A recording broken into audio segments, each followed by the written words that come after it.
That was horrible. Oh boy, Derek. I'm so happy to be in the studio with you here today to talk about this movie. Oh, it's me. It's me, Mick. Oh God, he got kidnapped. I'm sorry, we cannot let him say those words on the pod. Disney will have our asses. It's okay. Jimmy Joust? Yeah, no, exactly. It may rhyme with Jimmy Joust. You know him, you love him. He's of a mice-like variety with us. But instead, don't worry, Derek. I brought somebody else who's here to talk about the movie. Are you ready? Here. Come on. He's a little guy. He's just got to come right up to the mic. What? Who's this? It's me. It's Mickey Rat. I'm Mickey Rat. Mikey Rat. Mikey Rat. Let me correct your name yeah, for you. Sorry, thank you. Yeah, I forgot. They added a C to my name tag. They spelled it wrong. Yeah, so I'm here to talk to you about this mouse guy. Everybody's talking about him, and I don't understand all the praise. Who's this? Is this your friend? Who's? Oh yeah, I brought this guy in here. Me. Tell everybody who you are. Come on, Dinold. Come on, Dinold. Dinold Goose. Dinold Goose. Honk. When I get mad, I go honk, honk, honk, honk. By law, he's not allowed to do any actual honking. He can just say honk. But I'm happy to be a Donald friend. He's wearing pants. Because that's a thing that the other one, the one we're not going to name, he can't wear pants. But this Dinold Goose can. Dinold left. I would like to interview Michael. Oh, okay. Mikey. Sorry. May I use your formal name? Absolutely. I prefer it that way, actually. Yeah, so let's get cozy with with each other, huh? How do you feel about death? I was asking you. I'm interviewing you here. You're right. This is my podcast. You're I right, was sorry. interviewable. So how does it feel to be the icon for every major theme park in America? Well, you see, they all kicked me out of the place. They said, Mikey, you're not allowed in here. I walk up and they say, Mikey, get the hell out of here. Disney's going to sue us. They use the hell word. Disney. It's the bad one, yeah. Okay. Disney, and it hurts, to see your cousin, this Mickles guy, and everybody loves that guy. He's got a lot of Everybody loves the mouse, and it's like, what about the rat? Where's the rat for the love? I feel like you've got a lot of pent up energy. I'm going to slow you down here. I'm going to slow you down. The rat always gets the bat. Mikey. Yeah, I'm here. The rat always gets the bat. That's what I always say. No one's ever said and that. the mouse gets the house. It's the mansion. Nobody ever says this. Everyone always said, no, Derek. No. Everyone's always said that to me since I was a little baby child. This is how you treat interviewees. This is how it happened. You don't know. This is the wrong. bat. You're wrong. Okay, I'm gonna stop you right there, Mikey. Mikey, I got one more question for you before we get off. Yeah, all right. Lay it on me. Lay it on me. What's your favorite podcast to listen to? Oh, my favorite podcast they called That Was Horrible. It's a podcast with your hosts Isaac and Derek, where we do our best at reviewing the worst horror. Oh my gosh, I did it right. We did it for once, and it only took a really weird cold open. Yeah, so I'm just gonna show Mikey the door, Mikey Rat. Fun story, actually. Fun fact about this. So there was actually a cartoon character that was created called Mickey Rat, which was like pretty much the antithesis of Mickey Mouse. He was deliberately foul mannered and opportunistic and just kind of a dick. Yeah, exactly. Yeah. And that was like he started off as just an image that they printed out on like t-shirts, and somehow Disney did not sue him out of existence back in like 1972 or something like that. They didn't know how to sue back then. No, exactly. They were working. They didn't have much merch. They weren't suing. They were still figuring it out. Get it? This is back before suing anything. Suing like sewing. No, I get it. This is back before what's his face? Mr. Disney. Walt. That's his name. Walt. Mr. Walt had his head on ice or whatever they say. I'm almost turning into Mikey. A little bit. I'm gonna let that happen. But Mickey Rat was actually a real thing that existed. He started off as just an image that was created, then eventually spawned like 2 comics, I think. That was about it. But yeah, within those 2 comics that were created about him, he was just kind of a dick, just an asshole, just kind of as a middle finger up to Disney for all that they did and had and worked on. Okay. Well, that's fun. Yeah, so no, that's take a deep look at my twisted mind. Mikey Rat really comes from Mickey Rat, just because we wanted to goof on that fact. Derek, why are we goofing about rats and Mickey the mouse and Donald? I swear to you, dear listener, that this was not just a little random bit. We watched Mickey Mouse's Playhouse from 1994. We did. We really did. It's a Playhouse or is it the Clubhouse? I don't know. I didn't have Nickelodeon. It's on Disney, Derek. It's the mouse. It's the symbol of everything. I didn't have that either. Oh, growing up, we only had standard television, which was really cool to go over to my friends' houses because they were all like, "We got cable. We got cable and I'd television." be like, "Well, your parents are richer than mine." But yeah, this is probably one of the most relevant cold opens we've ever had. Oh, yeah. Because, ladies and gentlemen, I don't know if you were aware of this, but Steamboat Willie came out, was published about what, like 7? Oh, you're saying Steamboat Willie came out. Steamboat Willie came out. Everybody can say congratulations to Steamboat Willie. What does that mean? I don't know.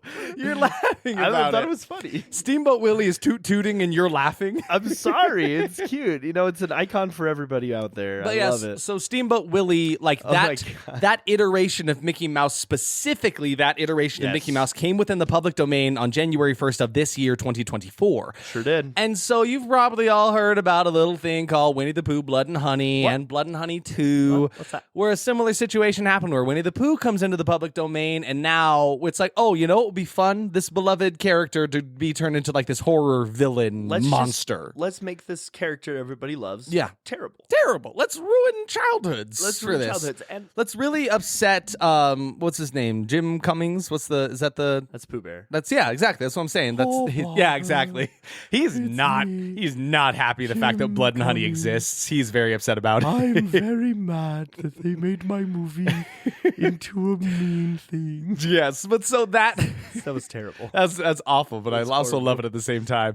But so they did it again. So we had Winnie the Pooh turned into a horror movie. Well, guess what? Now other people want to try to cash in on this, and so now Mickey Mouse, specifically the Steamboat Willie variant of him, specifically, and that is a very specific thing. This movie went even on its way to give us an entire Star Wars film scroll of text describing how much this was not related to the Disney Corporation. So the movie we're talking about, just real quick, we watched The Mousetrap from 2024. Right. That's important. That's what we're watching. So yes, this is actually the very first iteration of a Mickey Mouse Steamboat Willie character into a horror movie. But yeah, the movie starts out with this long, like absolutely ripped off Star Wars like text crawl going up the screen, just talking about how it's like this is in no way associated with Disney Channel. What like literally Disney was up to them holding a gun to their heads. Like, no way is Disney involved with this. They actually really don't like that we're doing this. We're doing it anyway. This is not real. This is not real. Disney is not affiliated really in any way, shape, or form. Please don't get mad at us, Disney. It's not us. Please, please. Yeah. It was so long. It was the longest thing. So this is actually the first of now 3.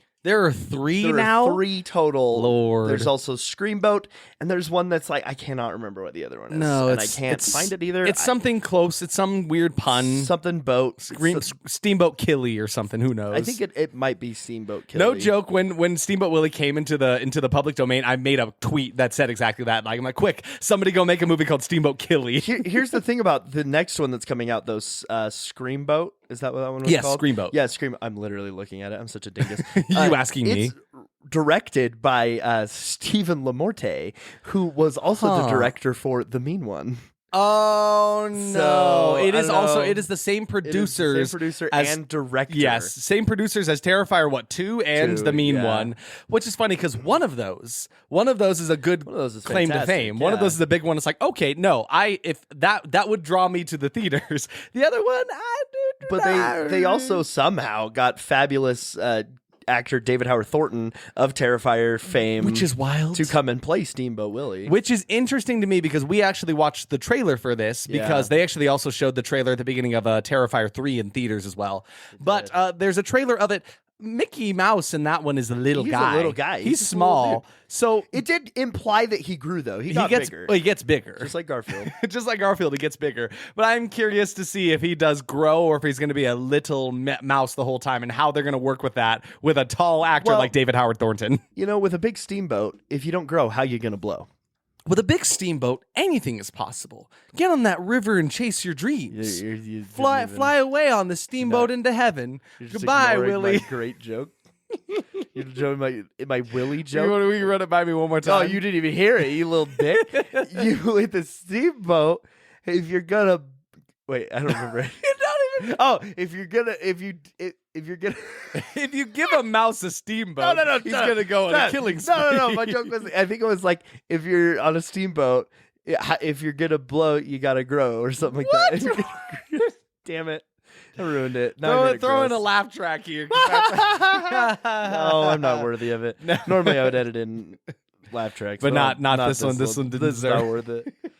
So fly that steamboat into your dreams. Free Willy. That's forget anything you know about mousetraps forget everything you know about steamboats because we're only talking about mousetraps. That's true. Today. We're kind of going on a different tangent there because while it is Steamboat Willie, the character, this movie has nothing to do with steamboats. Can I tell you something, Isaac? I would love to hear something. I'm sitting in a different position today and it's comfy as hell. Yeah, he's changing it up here a little bit. I'm like sitting cross-legged. I'm not cross-legged. I'm like sitting up in my chair with my legs up and my laptop on my lap. He's like wicked cozy. I might fall asleep. This is a good time? Because oh no! Let me tell you a fun story. This movie sucked. Yeah, I was gonna say you're gonna tell the people how how entertaining this movie was. No, man. You know what else? You know what I am gonna tell you though. What are you gonna tell me? I'm gonna tell you to tell me to ask you. Yeah. What you drinking? Oh, okay.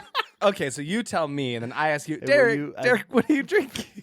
Wait, no. I was trying to get you to ask me to tell you, Derek, will you ask me, Derek? Please, what you Derek. I'm desperate. I need someone to ask me. I need someone to ask me again what I'm drinking. What are you drinking? Wow, that was the coolest way you could say that. I don't know what's in this drink. Maybe my friend Bilbo could tell me. Oh, hello, it's me, Bilbo Bartender. And welcome for those in. of you who don't skip this bit, it is time for me to describe the delicious drink.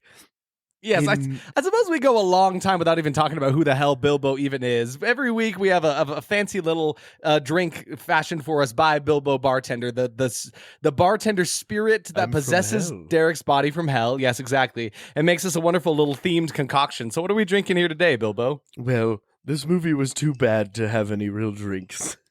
That's fair. That's more than fair. Absolutely.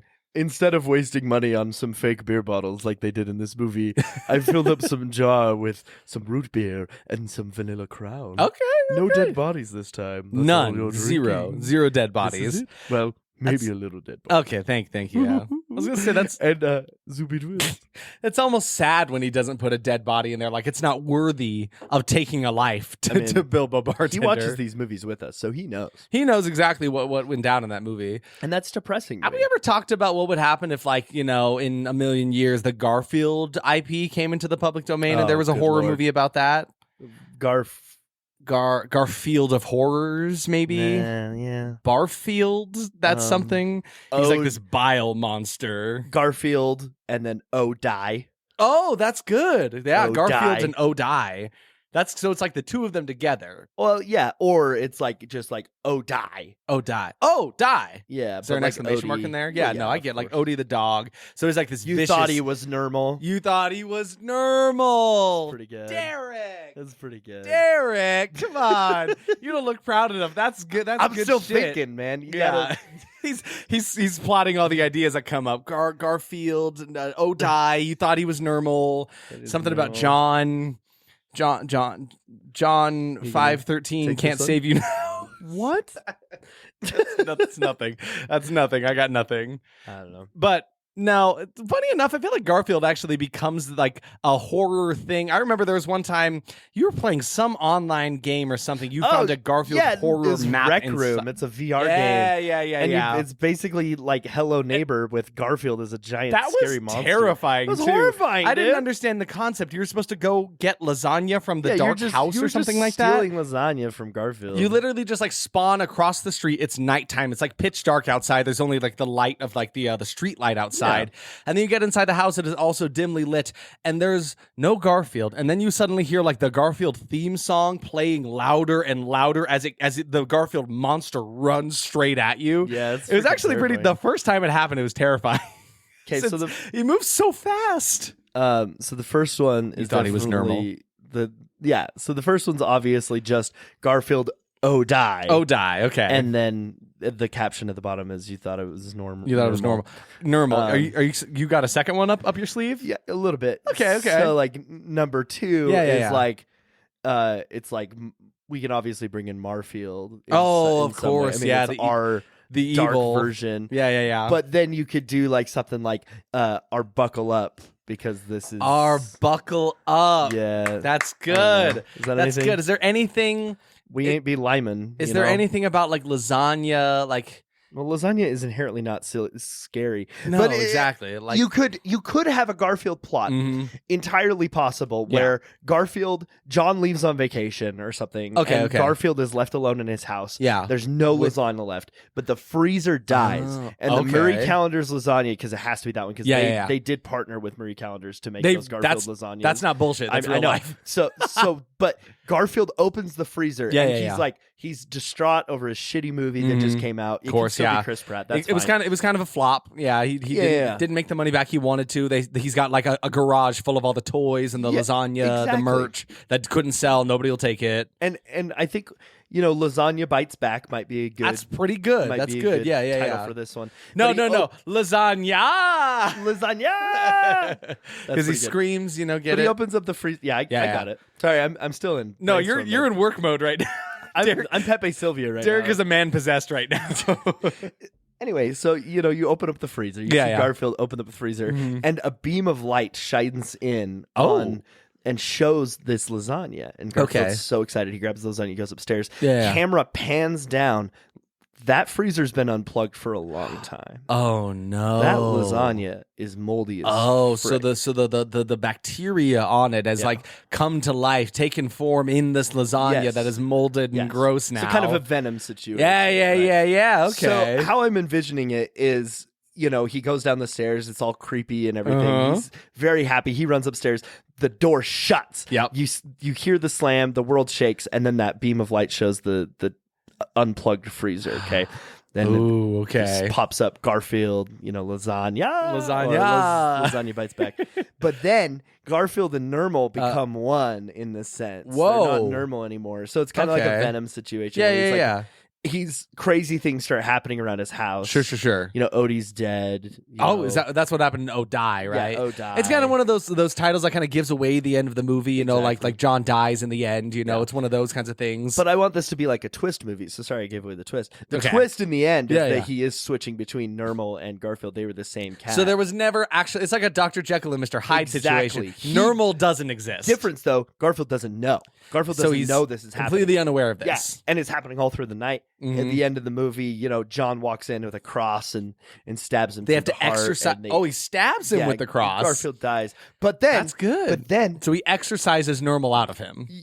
Well, they don't use a treadmill. Garfield would never get on a treadmill. He would never know. That's the tough part. But they would definitely. They thought about that idea with a steak. And I think that would probably do it. But like a steak. Is it like made steak, of beef? like beef, like meat like beef steak? No, that's pretty good. No, I like that a lot. Yeah, it has to be. And then I'm so deep. I'm loving this. This is fantastic. You kidding me? Thank you for listening to my ramblings. Okay, anyway, so then you can tell we have a lot to say about the Mousetrap 2024. I mean, we have at least 20 minutes. There's time. Okay, so the end of the movie, they're all standing over his grave. You see Garfield's hold on. grave. Are we at movie 1, Oh Die, or are we at movie 2? This is movie 1. This is movie 1. So this is Oh Die. This is our twist ending. This is the twist ending. Okay. So then you know what happens. They're all standing there at the graveyard, right? They're so sad. This is the funeral for Odie, John who just died. And his girlfriend are there. They're tearing up. They're so sad. Odie's grave is there too. Odie's paw shoots up. And it's zombified. Garfield's paws shoots up. Oh, so Garfield died too. I guess that's right. From the stake. That's fair. And then they both hold up the peace sign, and then it goes into the credits and says Garfield and Odie will return. And then in the sequel, I'm done. That's it. That's all you got. I have more, but why would I keep going? It's pointless. That's not why people are here. Dawn of Odie. Yeah. Oh, that's pretty good. That's not bad. I'm trying to think of anything else. Garfield. I still like the thought of two separate movies here. Like movie one splits off. Movie 1 is definitely the one where like Garfield is like similarly left alone in the situation in the house, and he's always telling people, guys, Odie is a killer. He's like a beast. You don't understand. In the nighttime, he's an actual ravenous monster. But then it turns out to be Nermal the whole time. Oh, that could be Garfield the thing too. as Nermal. But see, no, because I was thinking that could be our plot in the sequel. Because the first one is just like Garfield telling everyone Odie's a monster. John leaves, and for real, he is a beast hellhound that he has to deal with. Like he's a big monster chasing them throughout. The sequel's the one where he eats this bad lasagna. He has this Dr. Jekyll, Mr. Hyde. Yeah. He thought he was and the whole time he thinks Odie's back. Yes. The whole time he's freaking out that Odie is is back. Oh my God. Wreaking havoc. And then the third movie, they're both zombies and they team up to take down Evil John and the corporation. Oh, okay. And they're taking down Big Monday by the end of that one. Yeah, Monday bites back in this one. And you would think it'd be very mundane. Ah, that's it. That's it. I'm done. That's it. Let's talk about Mousetrap. Anyway, so instead of that, we watched a different IP character get turned into a horror monster in the Mousetrap 2024. Obviously, that bit didn't actually happen. Obviously not, you silly. If that movie ends up getting made, then everyone knows that on 11/12 of 2024, we created that idea, which is actually a decent idea. Could you imagine the two of us are sitting in the theater in 30 years we're seeing a movie. Yeah. We're going to watch this movie that just recently came out. We're watching, Spider-Man 28. And we're sitting there and this trailer starts playing and you hear the Garfield music. You see this bestial dog and then you see this orange cat and we're like, hold on. What's going on here? And then you see the title card, Garfield, oh, die. We're like, wait a minute. Okay. We should have cashed in. Let's look up when. I have 2 comments real quick.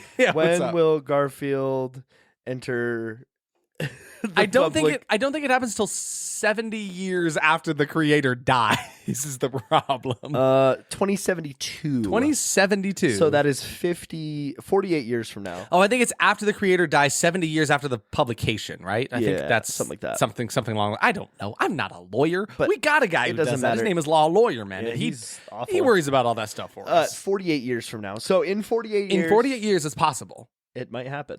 Second comment. Yes, that's a little more serious. But I think we can still. I think this is pertinent. No, yeah. You know what's crazy to me? You said we were going to be watching Spider-Man 26. Yeah.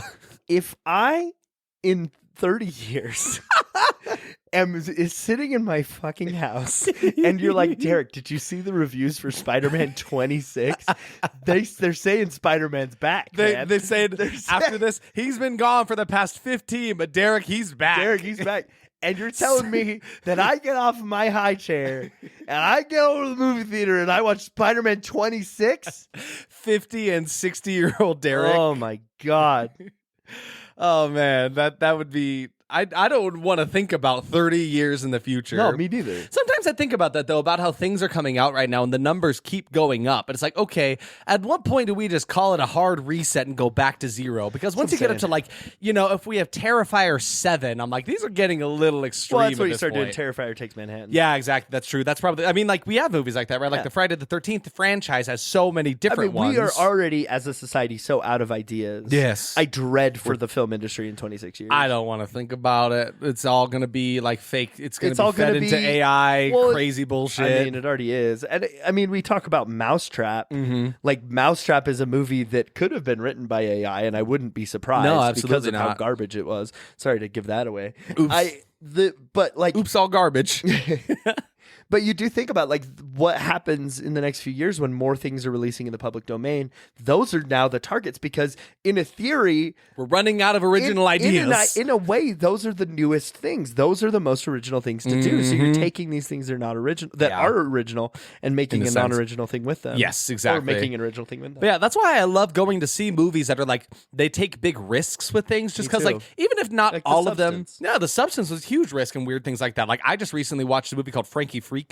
That movie's a super risky, very weird take on a movie. It's basically you remember when we watched The Ghoulies? Yeah. It's like that, plus Gremlins, plus Leprechaun, plus The Garbage Pail Kids. So basically every movie you've picked for this podcast. Yes, exactly. That's the shit that I like, the weird little gremlin ghoul guys. Yeah, you like the little guys. I think those guys are hilarious. But it took all of that. It's one of those movies that feels like it was made in the 80s, put inside a time capsule, and then released in 2024. And I think it's a very fun time.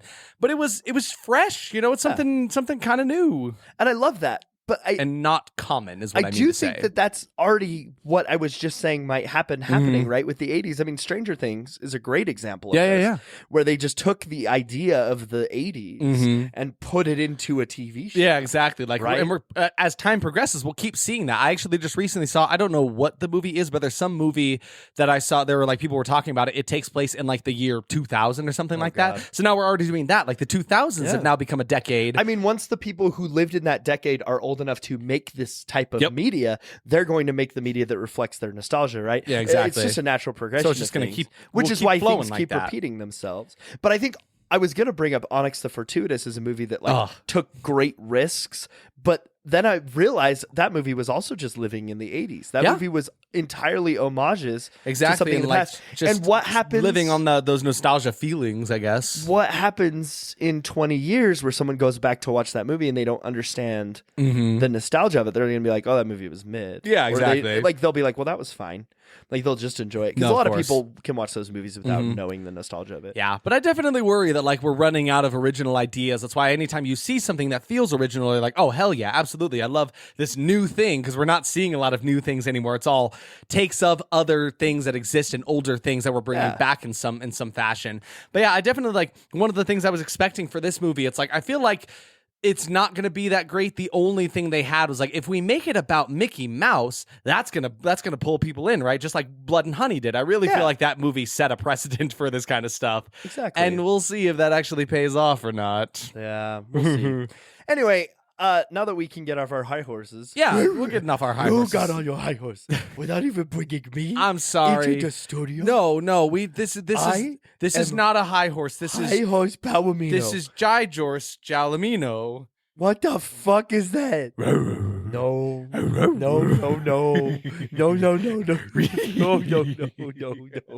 You don't get your own high horse. This is not how this works. Okay, Jijorce, so you go that way. I'll feed you some apples later. He eats apples? You feed me kibble. Okay. I don't know what voice I was just doing. That was definitely not high horse. It's more like this. Yeah, there you go. Wow. I promise, high horse, I promise I will get you an apple after the show. Oh, crunchy. A crunchy apple. Not a moldy one like last time. No, the crunchiest apple. What book? No, go away. Let's talk about Mousetrap. Let's talk about Mousetrap. What kind of info did you find on this wonderful movie, Derek? Some garbage, man. All right, so Mousetrap was written and it was directed by Jamie Bailey, and it was written by Simon Phillips. It came out in the great year of our Lord 2024, almost immediately after the embargo lifted. Yeah, the embargo. You know what I mean? Yeah. It was literally announced January 1st. Like they wasted absolutely no time. Well, they knew it was coming because it was a big deal. It had to have been in production beforehand, right? So they filmed it in 2023. It was filmed in summer of 2023 over 8 days in Ottawa, Canada. And that's kind of crazy to me. Yeah. That they filmed it and released it within 8 months. Yeah. It's wild to me to think how quick things can happen, but also it was almost about a year. Okay. It was almost about a year. But also just looking at the quality of the film, I'm like... So I was trying to find any sort of budget on this movie. My guesstimation, I mean, you take a guess. I'm only guesses at this point. Not a lot. Not above there's 4 zeros in the number max. The fact that this movie is on Peacock streaming is shocking to me. I'm guessing they probably spent about 10 grand. Yeah, got max 10 grand. Because there's no way. I guarantee the director sat down with After Effects and did most of this. Yeah. So they probably paid each of the actors probably about $1,000 for stipends. Yeah, because I'm trying to think there weren't any crazy effects that happened in the movie. Not even that many crazy After Effects thing either that happened to it. It's mostly one location. Got to pay for the props. Renting out an entire arcade for 8 days. Yeah, I mean they were obviously using it at night. Yeah, I guess that's fair. They were probably doing it after it was closed, right? Midnight or something. Gotta be the case. That way they could probably do it for free, if not a very little amount of money. So location, they didn't really have to pay for. It was just it was technically 2 locations. Yeah, but that second location was easy and very small. So I'm guessing maybe between 10 and 20 grand. Yeah, to make this movie. If they gave everyone $1,000 to $2,000 stipend, of course. Yeah, I'm assuming the writer didn't take any money, and the director probably didn't take any money until after. But I think maybe the writer might have taken some money because the writer was also an actor, wasn't he? Yeah, he plays the tits. The what? He plays the titular character, Mikey Mouse. Plays the tits.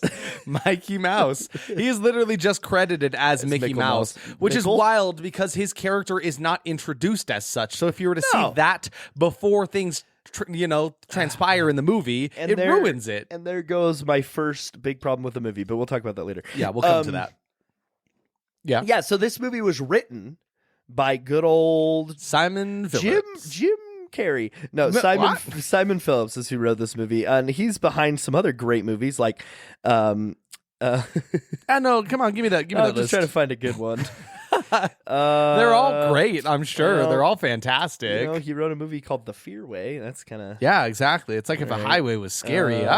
He wrote a movie called Once Upon a Time at Christmas. Okay, so a wholesome family one, right? Right? Yeah.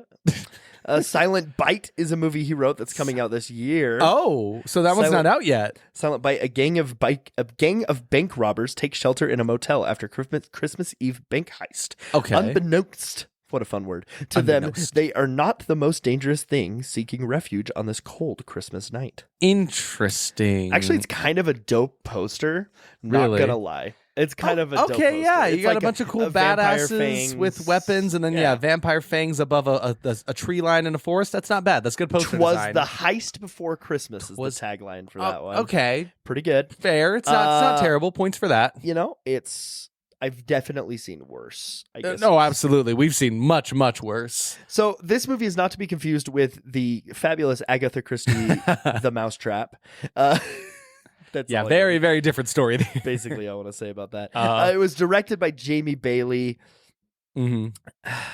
Yeah. Nothing. Another. They made a movie called De-Influencer. De-Influencer. You think you were? I hardly know her. What if you get de-influenced? What's the you get cyberbullied and canceled? Is that what happens when you get de-influenced? I think it's a serial killer who only kills influencers. Wasn't there a movie about that recently you watched last year, Influencer? Well, yeah, actually, that is the in some way. That movie was actually really good, though. It sounds like this director can only take existing things and turn them into worse things. So they also...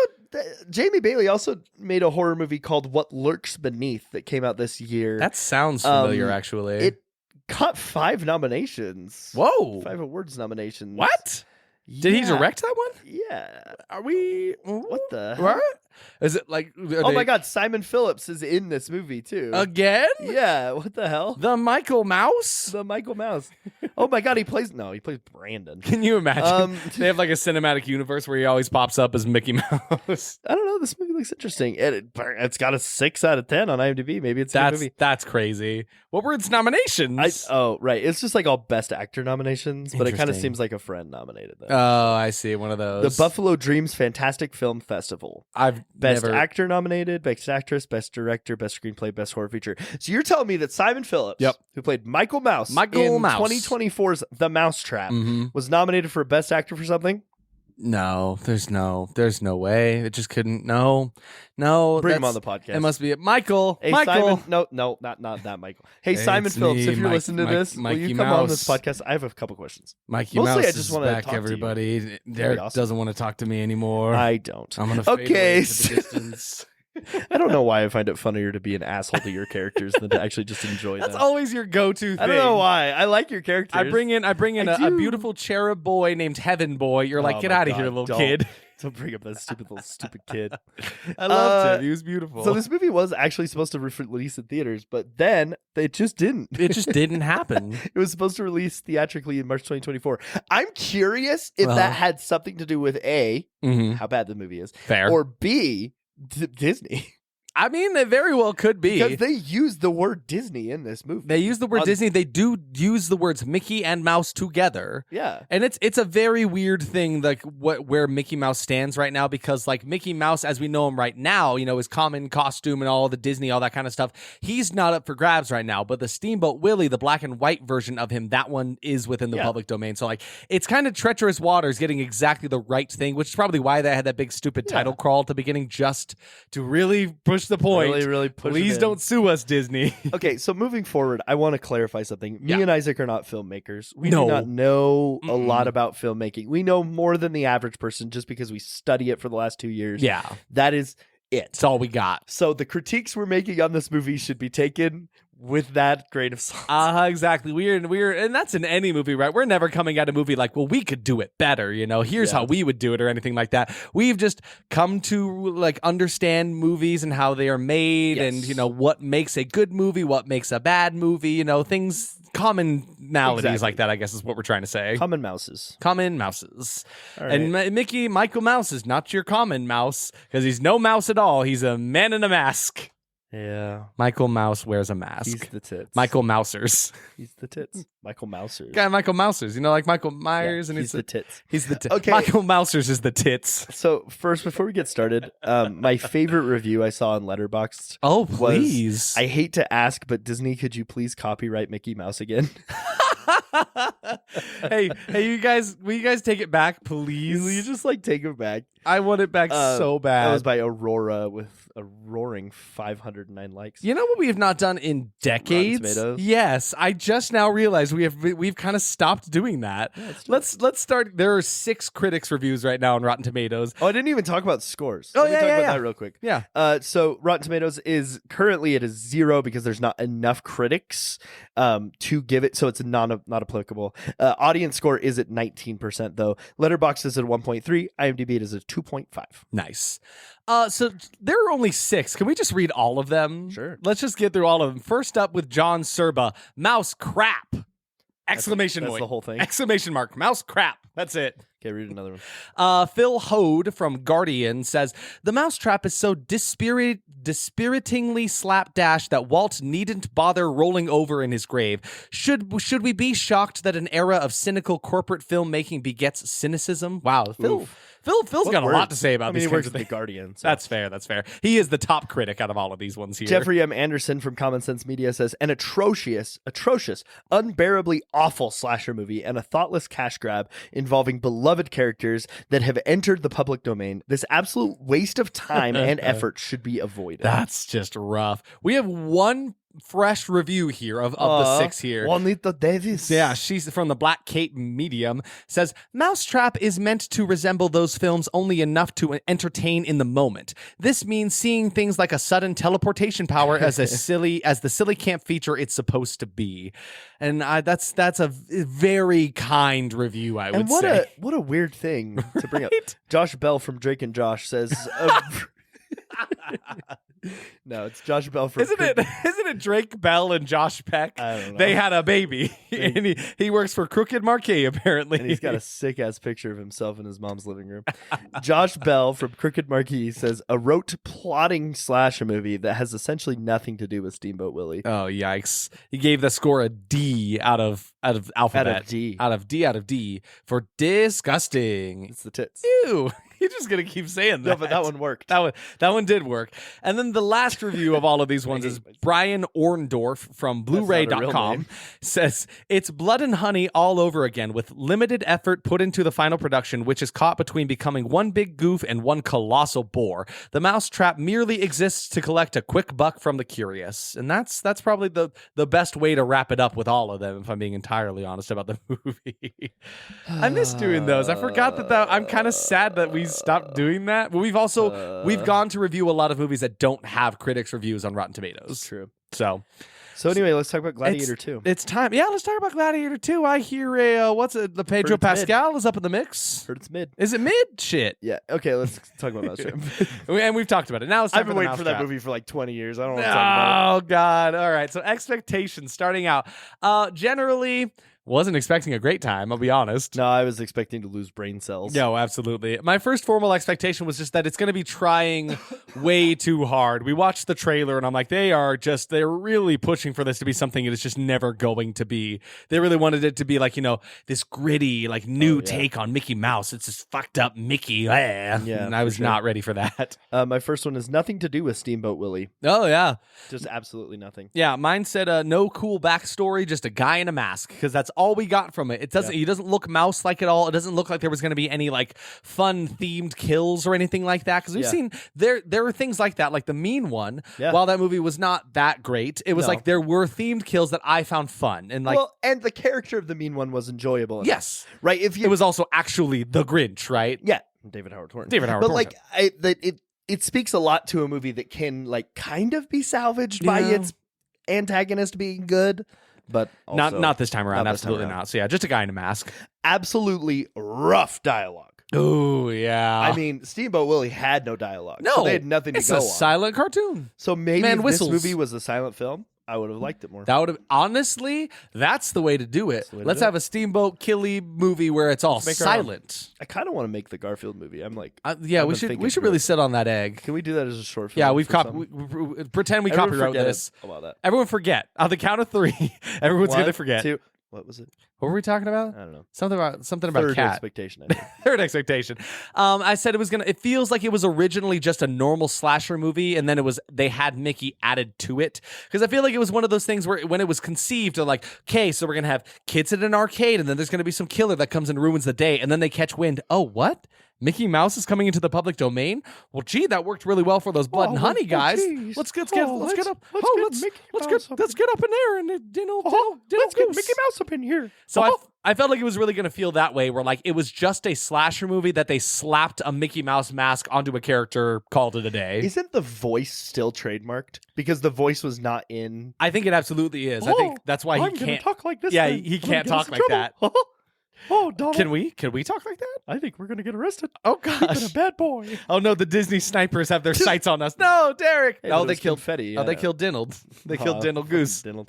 I was definitely expecting with a low-budget movie like this, we would not see any kills. Yes. I just expected all the screens were going to be off-screen. Yeah, funny enough, my next expectation was actually no fun kills. Maybe no fun was just what I said. Because, I really, again, low-budget films, you can't afford to do really impressive kills. So, wasn't really expecting that much from this one. But my next expectation kind of goes right into that. Yeah. Surprisingly decent prosthetics. Because a lot of times in these movies, they'll have like a corpse or something that's just like out of nowhere good. It's like, and you're like, where did that come from? And you're like, this whole movie has sucked until this point. Suddenly there's a kick-ass corpse. Kick-ass corpse. Kick-ass corpsey. And my final expectation just said cannot be taken seriously. Like, it's one of those where, like, despite any actor's efforts in this movie, I just am not going to be able to enjoy this one and take it as a serious movie and not as like a slapstick something silly, you know? But so that's it's just what I was expecting. And then for my next expectation, it was a low budget movie that was trying to be a 90s slasher. There's definitely going to be an overly horny character. Oh, yeah. That's actually a really good expectation because I hadn't thought about that. Yeah, coming into this kind of thing, there's going to be some character overtly horny for no reason, and they'll make no sense and probably die first. Yeah, exactly. Be a very weak plot point for no reason, just for somebody to die. Oh God, let's go. But it's time, ladies and gentlemen. Buckle in. We got for you the Mousetrap. Oh, we're going to Five Nights at Freddy's because it's a nice little arcade. But before we get there, it starts with the Star Wars title crawl where they just talk about how Disney has and wants nothing to do with this film. It was long and then it kept going and it was just kind of joking about itself. So right out the gate, I'm like, I'm not going to be able to take this movie seriously if it starts this way. No. They're like, Disney wants nothing to do with this. No, seriously. We called it a lot of times. Dude, and it just kept going. It was like 5 minutes. It was so long. It served no purpose other than to just like save them the legal trouble later, I guess. But they were trying to be funny, but it did set a certain expectation for the movie. I felt like it was going to be comedic. Yes, exactly. I was expecting a comedy after this. And honestly, if it had leaned more into that, maybe it could have worked a little bit better. I think it would have been better. But it didn't really lead into being a horror comedy. It took itself very, very seriously. So we start out. It's Friday the 13th. We have two cops who are talking to this goth girl in a jail cell. Her name is Rebecca. They're interrogating her over like this event that has happened recently, and there are a bunch of dead bodies. This girl is like a real like Wednesday type. She's being incredibly like dickish to these two cops. Like she's like giving them absolutely no information, just kind of being cold and aloof, and I don't really understand why. I don't either, and it's also like the worst introduction to her character because she's facing away from the camera. We were making bets on if she was either being the Grudge, like having her hair over her front, all in front of facing her the wall. Yeah, exactly. That's how bad this camera angle was. She was turned around in this jail cell, which also looks like it's in like a dungeon. There's like a rock wall behind them. I don't know where they found this jail cell set. No, me neither. It was super weird. But yeah, so it turns out, so what they're interrogating her about are the events of what happens in this movie, right? And apparently she was there and her friends were there, and apparently some of them died in this event, and she doesn't seem to give a shit really at all. And she's just so rude to these detectives. She seems so bothered about them trying to look into this. Like, don't you care? And the detectives are both acting like there's a bomb about to go off in like 10 minutes. They're like, you got to tell us right now. We need to stop what is happening. Stop playing games. Stop playing these childlike games. We need an answer from you. Like, they're taking it so seriously. Well, I mean, somebody died. A couple of people died, so it makes sense. So this movie is just Rebecca's recollection of the events of the movie, and she warns them these details could lead to their deaths, which after finishing the movie, I don't know how that would happen. What's weird about this is, like, she tells us the whole story. There is at least like 70% of the story she was not present for. Yes. So how on earth can she have this information? They tried this bullshit scheme of like saying, oh, she was looking through the cameras. She was watching the move, like watching them. That doesn't make any sense. No, none of it makes sense. Like they even start like, I don't know.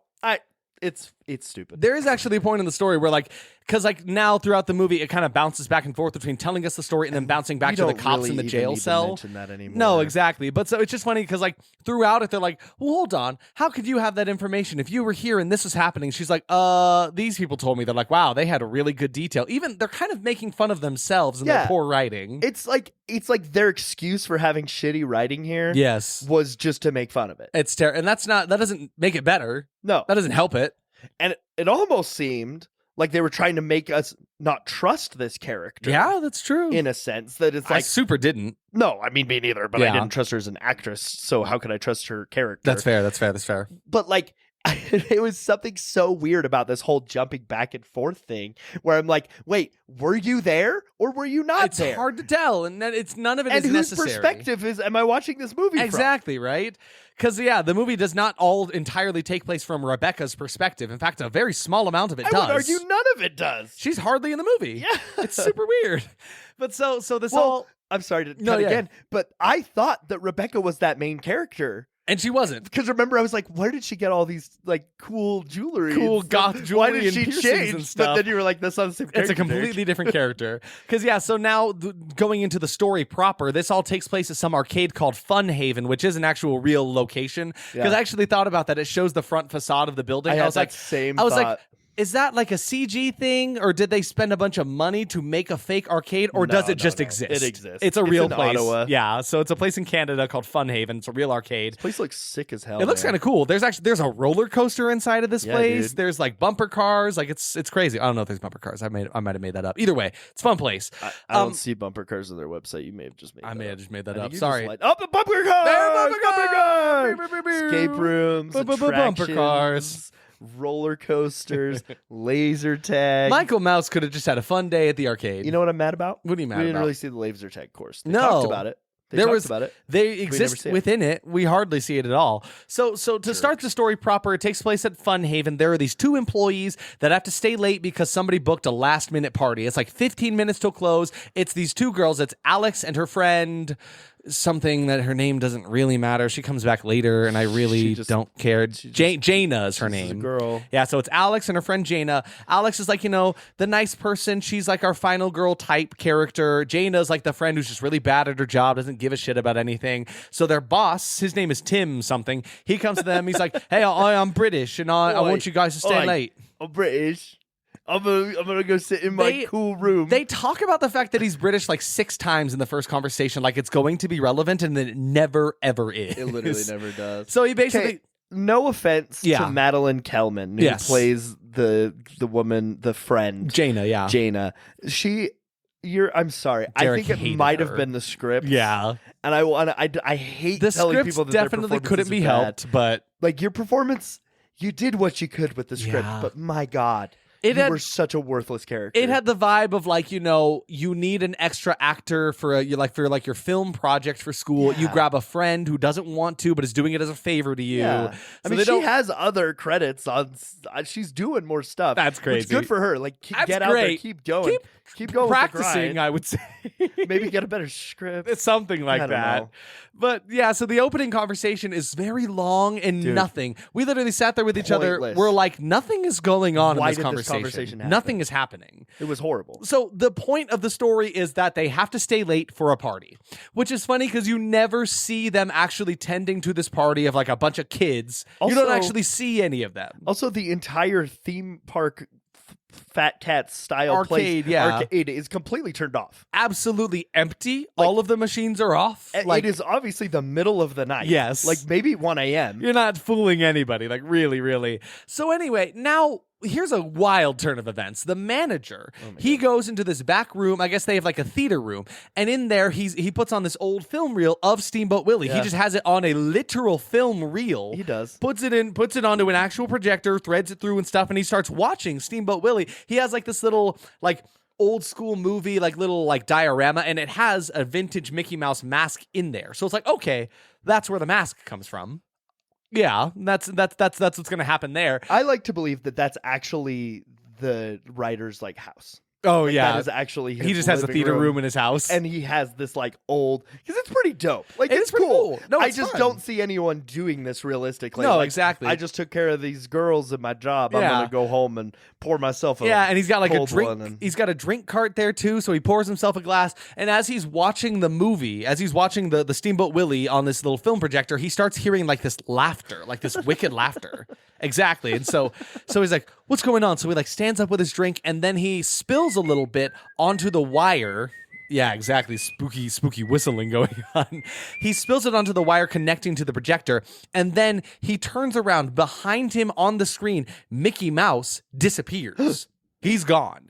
And so then I guess from there we are to believe that he is now possessed. So he disappeared from that shot. Yeah. Every subsequent shot has Mickey Mouse he was still back. in he was back there, in that tape. They didn't take any time. They just took a clip that maybe he went away in. It was funny. It was very funny. No continuity in this movie at all. So now we are to believe some evil spirit of Mickey Mouse from this old film reel of Steamboat Willie has now possessed the manager man, and then he looks compelled to go towards the display case, and then he grabs the Mickey Mouse mask, and then it's like, okay, so I guess there's no question about who the killer is. It's just the manager. And thus is my first big problem with this movie. What is the first problem with this movie? They gave away the killer immediately. There's a huge... I mean, like, watch any slasher movie. It is a lot more fun to be like, who could it be? Who's the killer? I don't know. The craziest shit about it, they have 5 other characters in the exact same outfit. 5. Because there's... Not just one, 5. There's some weird plot line where there's a guy who's a part of a hockey team. He has other friends who are on a hockey team. And there's one line of dialogue where they're like, oh, right, yeah, that Arcade Fun Haven, that's run by Tim blah, blah, blah. He used to be a member of the hockey team. So he's also wearing a hockey jersey. Because if you're part of a hockey team, you wear that for the rest of your life. You're never allowed to change. That is glued to your body. He walks into the room and they go, why aren't you in uniform? And they like glare at him and his skin starts to fall off until he puts on his jersey. It literally holds his body together. I was thinking that's opposite. Like his skin falls off of him. What's that underneath the skin? It's the hockey jersey. Oh, that's cool. Yeah. Also cool. It's like how in Van Helsing. Both had cool ideas. Yeah, no, that's good. It's like how in Van Helsing when like there's that werewolf transformation, like the fur comes from underneath the skin like that. Cool. But it's a hockey jersey. A hockey jersey. And he just starts going, hey. That's how you know about Canadian hockey players. Hey, you're gonna beat you up. A boot. Hey, what's that? A boot? It's not a boot. We're being offensive. That's nothing. So anyway, now we know who the killer is. They've ruined that, and that's okay. So that's already a big all the X tension on this one. All the tension has been left. Meanwhile, one of the 2 employees, Jaina, she ditches her friend Alex so she can go hang out with a boy. It's like, okay, that's nice. This really bothered me. Okay, can I just? You're going to tell the plot of this movie. I'm going to rant about the things that made no Please get into this because this movie was aggravating to say the least. It was full of things that made no sense. You're telling me this woman who's probably 19 or 20, she was just going to go spend a couple hours with this guy in some random parking lot. She's never met this man. Because she promises she'll come back. Yeah, she's like, don't worry, I'll come back, friend. Okay. Like, what are they going to do? Are they just going to go jerk off or something? They're going to go have sex in the parking lot and come back? What's the point? Maybe. Yeah. I don't know. Maybe I haven't been in the dating world long enough to know that that's what people do. It's just so funny it really bothered me. That she exists, is kind of an asshole, then immediately leaves. And that doesn't really affect Alex, the main character, either, because then what she does afterwards just goes to play around with random arcade games. And another thing to yell about. First of all... before Derek gets on this thing, there are no kids in the building. She was left in charge of this party. There's a sequence of like 5 or so minutes of her playing on random arcade games in the thing. 1, they're all off. 2, there's no kids here that she's taking care of. She's just fucking around in the arcade. That's not your job. She sits at the fucking basketball machine, throws basketballs at the turned off machine. She rides a motorcycle game, and the game's not going. Not going. It's the like the enter credits screen. Yeah, could they really not to ride? Could they really not give her like $2 to turn on the arcade machine for that one shot? But this one. This was Derek's favorite one because it's a triple hitter. There are 3 things wrong with this game that she plays. I was screaming. I rewinded. Okay, she was wearing a disconnected VR headset. Yep. She was swinging a normal baseball bat. Not connected to anything, just a regular baseball bat. In front of a Twister panel. Yes. The game Twister. It was some arcade game version of Twister. So she's standing there swinging this bat, pretending to play baseball with a fucking piece of electricity on her face that's not even connected to anything. Somehow playing VR baseball bat Twister. No, she's not, though. But none of that is really happening. It's not real. They just gave her a couple props and were like, stand over there and swing this bat. And she's like, okay. There are real arcade games you could pretend to play. Why did you make this incredibly stupid fake one? I was so mad. I'm like still so mad about this. So anyway, we've already got the copyright for the VR Twister bat game. So nobody don't take that idea. That's ours. Yeah, you gotta put your right foot on red if you're gonna hit that strike. You know what I'm saying? That would be such a complicated game. I don't want to play that game. I can't even imagine that one. Stop trying to give credit to that garbage. God, it was just obnoxious. It was just Derek is not kidding. He literally rewound the movie to point out all of these things that were happening. Like, what the hell is going on? It was a Vive headset. Yes. The same headset I have without any cables connected to it. Which it won't work if that's the case. Yes. And she's just wearing it, swinging a normal ass bat. I'm sorry, I'm probably peaking. No, you're fine. You're at your peak. Yeah, this is peak Derek right now. Anyway, I'm done. So anyway, now Manager Mike with his Mickey Mouse mask now. Manager Mike. He starts walking around the empty arcade and you can hear this eerie Steamboat Willie whistling, which that is one of the few things in this movie that I'm like, okay, that can be kind of spooky. Yeah, exactly. It's the Mickey Mouse whistling tune, but just kind of slower and a little spooky. This is terrible radio. I thought you were gonna keep talking. No, sorry. So Alex goes and finds him, and then she just sees him like rattling some chains, and then he turns to her and then chases her away. And so it's like, okay, so she gets chased away by the serial killer. Then she immediately runs into her group of friends who just decided to throw a birthday party for her. Mind you, it is 2 weeks before her birthday. Classic. I don't understand this, which is funny because later on in the movie, she talks about how she's like, maybe we should just go to a bar. I want to have my first legal drink. It's like, hold on. You wouldn't be able to do that because your birthday is not for another 2 weeks. So how does... that make sense. No continuity. No continuity whatsoever. So now there's like 7 other people here now. They're really just bait for the killers. And now Rebecca, the goth girl who's telling the story, now she's a part of the story. Goth. So she wasn't here at the beginning with the 2 employees who had the story. She wasn't here for manager in the back who turned into the killer. Like, how was she able to tell these details in any capacity? Yeah, I don't know. It's just it's terrible. Doesn't make any sense. But yeah, so now, especially the part about him chasing her. Yeah. Like, I doubt when they meet up at the end of the movie, if any of them are still alive, she's like, yeah, so wait, that physically doesn't make any sense. No, none of it does. Absolutely not. That literally couldn't have happened. Nope. So, yeah, because certain people are dead. Rebecca. They can't even talk about the things that happen to them. Rebecca is omniscient. She's God in this movie, I guess. She is ever present. She sees all. Rebecca is all. So there's this one guy in the friend group. He's this annoying horn dog. He's got a girl who's also similar, likely like him, right? So this annoying guy in the group goes to follow his girlfriend to the back in some like jungle gym area to go, fool around. It's the socks only area. You know what I mean? So it's the fucks only area. Terrible. So they go to this jungle gym, but guess who's there? Mickey is also there. And he's just breathing. Yeah, he's just breathing and staring at them for a second. So it's like, okay, so I guess no, Derek, that's terrible. That's terrible. I hate that. That's copyright. You can't use the Mickey voice. So it cuts away from them. You assume they just died at that point. For some reason, they start a rule that none of them are going to have their phones, and they put them all of their phones in one just like plastic bag. I hate it when movies do this. And so I hate it. I guess in their minds, they're like, plot hole avoided. It's like, well, why didn't they call the cops on their phones? No, they didn't have their phones because they decided to put them in a bag for no reason. Movies keep doing this, though. Yes. It's a very common premise. Which I get. It is tough to make a modern day movie, and it's like phones really ruin a lot of those tension building moments because they could have just called 911. And I do appreciate most movies for like taking care of this. Like Abigail did a good job of taking care of it. Yeah. Like different things like that. But this one felt so out of nowhere. Yes. They're just like, oh wait, shit, our phones. Put them in a bag. Yeah, so they make it be like, guys, I really want to like live in the moment and have a good time with my friends, you know? Like, let's just put the phones away. She literally says a line exactly like that. Alex is like, oh, I just love having fun with my friends with no phones. And then they literally just stand in a circle. That's all they do. They just stand in a circle. It's terrible. That's all they do. I hate it. So yeah, Alex suggests they go to a real bar instead of this place, and it's a moment where she's like, I want to have my first real drink, and like, you can't. You're not 21 yet. This is stupid.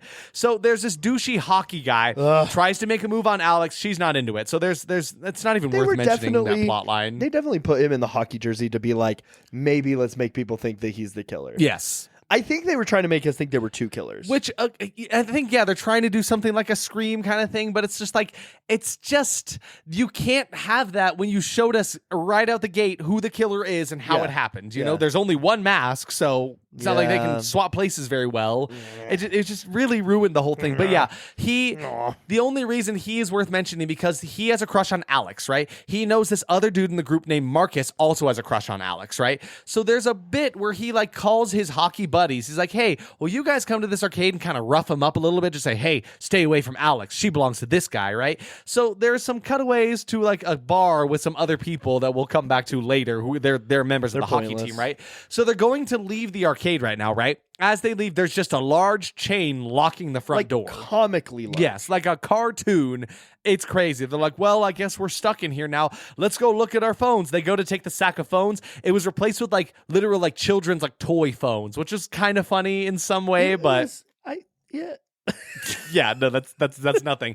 So over the intercom, we hear a message from that horny couple where the girl's like, "Come find me." That's the message that she sent to her boyfriend to get him to follow her in the first place. But they don't know that message was sent, right? Almost a cool effect. Almost cool. But it works on them. They're like, great, now we got to go find them and find our phones. Our friends are playing this trick on us. Ha ha. So the hockey douche, he runs into Mickey Mouse, and I guess he just dies because it cuts away from him after that happens. Because now Rebecca, the goth girl, now she's found by Mickey as well. He brandishes this knife at her, this like chef's knife menacingly. Other thing that really bothers me. Which was in the cake because they brought cake to cut for the birthday. You have a character of Steamboat Willie. Yep. Who is Rubber Hose. Who's a Rubber Hose character, right? Have him kill people with a rubber hose. There was no thematic killing whatsoever. No, it was all a knife. It was all just on the throat. One chef knife, and that was all he had, and he hardly used it very well at all. Actually, he technically had two knives because he had a Santoku, because I am a chef. Derek is a chef by trade. He knows this shit. He knows his knives. He had a Wusthof Santoku, and a fucking plastic chef's knife. Derek, would you use a Wusthof Santoku to cut a cake? You ruined that. I'm so sorry. Forgive me. Forgive me, Chef God in the Sky. German steel knife. Would you? No. Would you use that on like a birthday cake? Oh, well, yeah, I guess technically, but it's like, why would you have that knife? Yeah. It genuinely looks like they ran to Target or whatever the fucking cost the Canada version Canada of Target. Equivalent of Target is. It's Target A. Target A. Taygate. No, it's nothing. That's nothing. I'm done. Anyway, they just ran to Target. It's just called grabbed hosers, the knife, actually. That was a nice knife that had never been used ever in the history of ever. Yep. And then didn't even check to see if it was the same kind of knife as their prop knife. Nope. Because their prop knife was probably an 8-inch steel. Yeah. And this one was a 5-6-inch steel. That's crazy. Very different. Crazy different that you have point, this knowledge. Different, like, the Santokus have a rounded edge so that you can chop like vegetables easier with them. Chef knife is more versatile, has a pointed edge. So one is great for killing people. This is great. We should have had Science Jim come in here and tell us the difference between knives. He's on vacation. The one of them is great. Like the chef knife, great for killing people. That's why it's used in every movie ever. Is it actually? I haven't thought about that, Derek. No, you know a lot about knives. Is a chef knife like a Michael Myers style knife? Is that a good killing weapon there? You probably will have to stab a few times. Yeah. But as far as the knives in the kitchen go, I would say that is the best knife to be that one, for right? killing. For sure. Unless you are good with aim. Yeah. And then I would probably grab like a boning knife, and it's because also, it's more flexible and sharp. Because so you can cut the arteries And this chef's knife has two sides to it, right? One is dull. The other one is the actual blade, right? Correct. Mm-hmm. Here's my... He was going around to slit somebody's throat. Not only was he holding a plastic chef's knife, he was holding it wrong. He was wrong way. The fucking dull-ass edge. The blade was facing away from her. Knives are not double-edged on purpose, so you can hold the top. When you're chopping shit, like, what? You ever hold a knife in your life? You would assume this is something people would catch and realize when you're shooting these things, right? But no. Yeah, I'm sorry I yelled about No, that's fine. So anyway, made me very mad. So Rebecca, the goth girl, is found by Mickey. He brandishes this knife at her menacingly. Somehow she got a hold of this like utility grade flashlight that she's shining around the place. Because again, the lights are off. I don't know why the lights are off in this place, but like they have really not so great lighting in this place. So she's walking through the jungle gym with this flashlight. It has a strobe ability. So when she falls, it turns on the strobe ability. He doesn't like that. No. Mickey Mouse don't like strobe Mickey lights. Don't like strobing. Do not bring Mickey Mouse to a rave, whatever you do. Do not. Michael Mouse hates raves. He'll drink Molly and he'll be confused that he's drinking He'll Molly. drink Molly. So what happens now? The light flashes on him, strobes on him. He teleports away. So now we have a Michael Mouse who's just a regular dude. Did he teleport away while he was being strobed? Yes, that's the first instance we see him teleport away. So they broke their own rule. Yes, instantly. Yes, exactly. And you'll hear more about that in a second. But yeah, so he teleports. My God. So now we just have a regular dude who is possessed by Steamboat Willie through a projector who now has the power to teleport. Pretty dope. What the hell is happening? What are we doing? This movie's not real. What are we doing, guys? So yeah, so it's what's funny though is he teleports for a second and then you see him in the distance. He just like walks around the corner. Yeah, he just walks away. He doesn't even run. It's just a normal guy. Gets up and walks away. But so after he walks away from this, now he finds another girl. He like flicks blood onto her from the knife. This is just a normal dude in a mask with a knife. Like he is not any kind of cool killer whatsoever. So then she runs away. She manages to get away.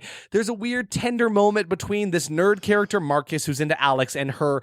He like almost asks her out, then is interrupted by the girl with blood on her. She's like, guys, we have like a real emergency happening. She's like covered in blood. I would like to mention that Marcus looked a lot like Isaac's brother. He kind of did. Yeah, we kept referring to him as my brother the whole movie until he took off his glasses. My brother's always got his glasses on. He takes them off like less than halfway through the movie. He's trying to look hot. He never puts them back on. I hate that trope. Glasses look good. Glasses are cute. Are you kidding me? I'm super into the glasses look. Absolutely. Up with glasses. Up with nerds. We've had this conversation before. It's good. Up with nerds. Up with nerds. Down. Up with Mondays. Up with nerds. Is that what we said? Something like that. Yeah. So anyway, it's just there's so much of this movie we do not have to mention. Yeah, then don't. We won't. We really won't. So remember how earlier I mentioned how the hockey guy, he had some friends at a bar who he's like, hey, rough up this dude. For some reason, this makes absolutely no sense to me. For some reason, while Mickey Mouse is antagonizing these people, he just goes to the bar, which happens to be next door, to go antagonize these like 4 different hockey dudes who were there. The bar is empty. There's not even anybody tending the bar. Well, the thing about this, though, is he walks in and these 4 guys immediately are like, we're going to beat this guy. Yeah, well, because they assume it's the guy. They're like, oh, this is the guy that our hockey buddy was telling us about. So like, hey, stay away from Alex. She belongs to our friend. I did not realize that's what was happening. They hardly talk. The dialogue does not give that much to you. For fun. But yeah, so they immediately pick a fight with this guy. And so he just kind of stands there menacingly. They threaten to beat him up. And then he takes all of them out with like one swift punch and then like a whack to the face with a hockey stick. And they're all dead. So yeah, they're just dead after that. That's not going to kill them. Bonked on the head. He must have hit them really hard with his hockey stick. No. You can see him not hitting them. Yeah, it's just like a quick little jab with it. You know, like that's not enough to maim a person. Not even enough to bruise them, really. No. Hardly enough to knock them out, I would say, let alone kill them. But it was super pointless. But then now he's immediately back at Funhaven. Then there's a funny scene where he traps a guy on a roller coaster who's been like smoking from his vape the whole time. Yeah. And the whole time he's on this roller coaster, he's like, I'm too high for this. I'm too high for this. It was literally only just to showcase that roller coaster. I bet they had some deal. Yeah. Wait. That actually explains a lot. Yeah. If they had some deal with this like theme park that they were like, hey, you showcase the different parts of our That'd actually be really funny. Like, come to Fun Haven, we have a roller coaster inside. Like, it's almost like it's an ad for this real place. Because they did showcase a bunch of different parts of this park, even the VR. Yeah. Like That's true. They even showcased like all of it. So what if it was just an ad? Derek, do you want? No, I guess there's a part for that. We'll come up to the. I'll yell about something else There's later. more VR. Actually, it's coming up right now. So the gang who's like alive right now, they're all talking about what are we gonna do? Marcus, who's apparently into horror movies, he's like, guys, this is so obvious. Haven't you ever seen a horror movie? And this one girl goes, "No, Marcus, I have a sex life." Is what she says. Best line in the whole which movie. really really hurts. As it hurt two me. avid horror fans who have man. no sex life whatsoever. Yeah, man.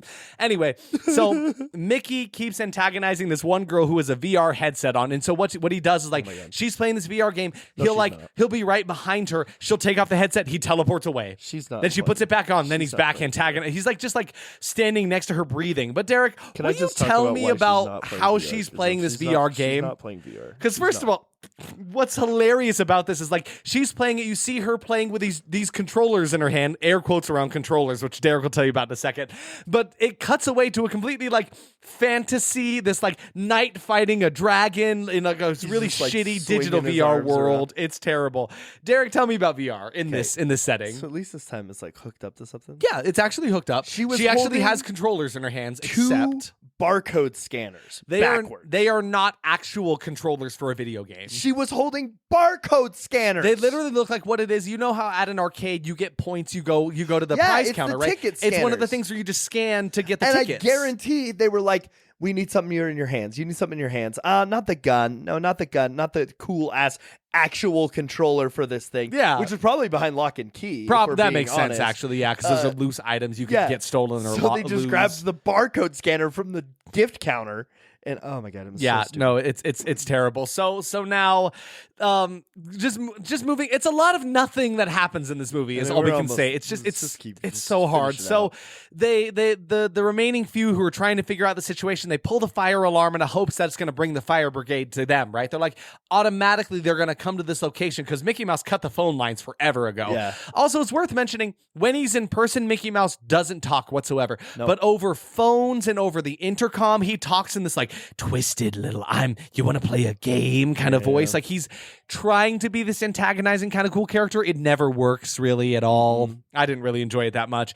But so Marcus is an idiot. He announces over the intercom, hey everyone, we pulled the fire alarm. We're going to go up to the roof now. And I think maybe that was to try to lure Mickey Mouse away. I think so. Because now I'm thinking about it. They didn't actually go to the roof. So maybe that was his plan. Yeah. But anyway, while that's happening, Mickey in the laser tag arena dispatches another two characters. One he slices in the neck, which we actually do see this one. We do see the neck slice. Not that impressive. You like start doing it and then the camera pounds down. Yeah, so she falls. You don't see the act of the neck slicing. It cuts away right then, but then you see her fall to her knees. The neck is sliced afterwards. I just don't understand why you only slit throats. Yeah, honestly, and the prosthetic was fine, not really that great. But then the other guy gets stabbed straight into the head, like right on the top of the dome, and that was more jarring because we hadn't seen anything shocking. like that. It was just all After Effects. Yeah, really nothing that incredible, right? So then remember that shitty friend Jaina from the beginning who's like, I'm gonna go away with this boy, just cover for me at work, right? Well, she's back now, but who's that behind her as she's knocking on the door? She's like, what are these chains on the door?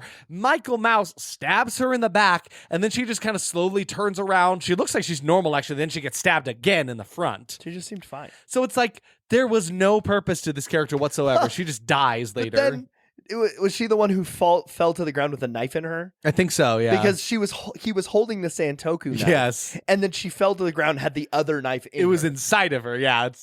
None of it makes sense now. Teleporting knives. So remember that hockey douche? His name is Ryan, I forgot to mention. That hockey douche guy from earlier, he's alive, apparently. We never actually saw him die. It just didn't really tell us anything about what happened to him. No. He just met Mickey Mouse and then was gone. Yep. So he's actually alive. He just got knocked out. He's got like a bruised face. His nose is bleeding.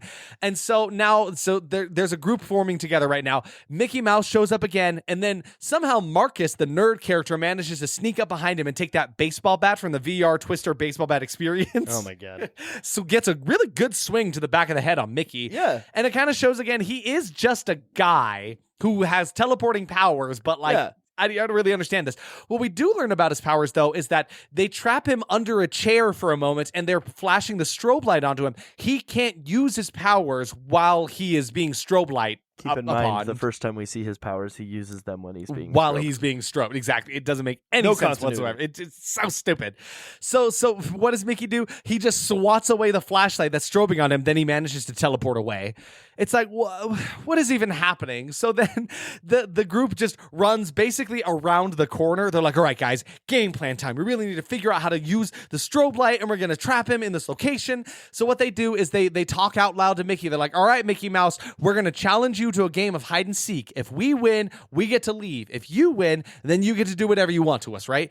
And so really all that happens is they go to the jungle gym. They're like, oh no, guess you found us, Mickey, but that means we found you. And so they just start flashing a bunch of different strobe lights onto him. And what does he do? He takes a knife, throws it at them. They're in the jungle gym right now, so they're behind like a grid, like a grate, right? So like it just flatly, limply hits into the grate and falls to the ground. He throws 2 wrenches at them too. He has 2 wrenches apparently. He also throws at them. It doesn't work, and it just makes them look really weak. And then they all just take turns, like taking swings at him, just kind of beating the shit out of him. They just like run at him from the sides, like trying to scare him. It's like that one scene in I think it was like the second of like the latest Halloween trilogy movies, where like it's just like the community coming in and beating the shit out of Michael Myers. Yeah. It's like that, but they're just beating up Mickey Mouse right now. And so they're holding him back by his arms, and for some reason they decide now is a good moment to antagonize him. They're like, yeah, you thought you had the last laugh, Mickey Mouse. We got you. Haha. It's like Scooby-Doo for some reason. So dumb. Then suddenly Mickey Mouse kind of starts laughing at them. The strobe lights stop, and then he disappears. And for some reason, Alex goes, he's gone. He's not coming back. And so we've been cutting back and forth to the cops interrogating Rebecca this whole time. Again, Rebecca is not here. She has not been here the whole time. Yeah. So it flashes back to them for a second. They're like, well, I guess this is all the information we're getting. They leave. It cuts back to the story.